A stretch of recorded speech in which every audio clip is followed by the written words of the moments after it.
Hey guys, welcome back to Urban Rhino Tutorials. On this tutorial, I'm going to show you how to make a Miyuki seed bead connector bracelet. So if you are to purchase one of these kits from our website or our Etsy shop, you will receive a pre-made Miyuki bead connector link, just like this.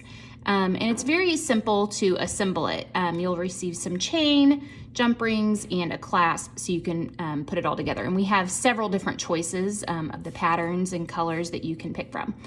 You may notice that my setup here looks a little bit different. I am off from school for the summer, so I will be making my tutorials from home, so that is why I'm working here on a different surface. So the next couple months worth of tutorials, you will most likely see me working from here. So let's get started. So you'll begin with your little connector, and then you should have a piece of chain like this.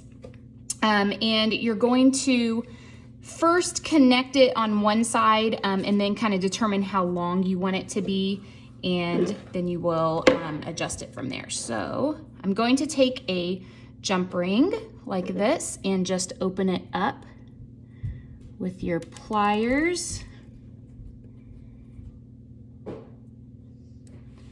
You can use 2 pairs of pliers to open it, it's usually easier.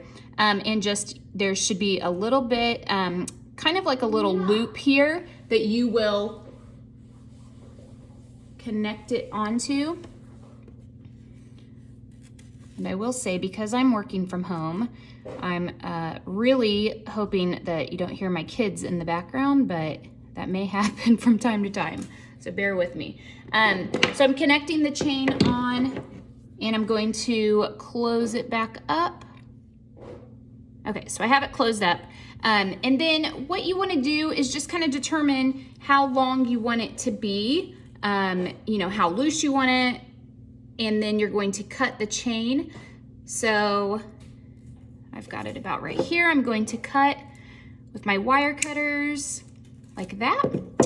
And then I want to make sure that it's the same length on the other side. So what I'm going to do is lay my chain down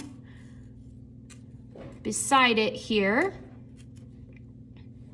and cut the chain so that I've got 2 lengths that are the same, just like that. We'll move that extra out of the way. And if you purchase this kit, we will give you more than enough chain. We're aware that not everyone's wrists are the same size. You'll get some extra jump rings and an extra lobster clasp as well. Sometimes, those might break from time to time. So, and what I'm doing is just hooking the jump ring on the chain here, and I'm going to again hook it onto the seed bead connector link, just like that. Close it back up. Remember, when you're working with jump rings, always twist your jump ring open, never pull it apart. So now we have that portion done. And then all we have to do is take 2 more jump rings and connect them to each side along with a clasp, and then it's all finished up. So I am going to connect the jump ring on and my lobster clasp on one side, close it up like that, and then just put a jump ring on the other side.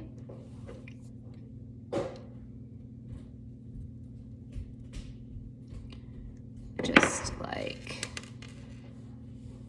this.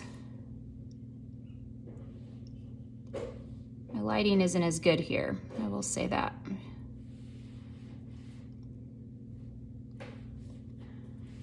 Can't see what I'm doing. There we go. Okay, so close this one back up as well. And then it is all finished. Very cute, very simple, and and no one will never know that you didn't make this yourself. So a very easy beginner's jewelry piece if you're looking for something like that. I will include the link to purchase this kit in the description below. If you liked this video, please give it a thumbs up and subscribe to our channel. Thanks for watching, guys.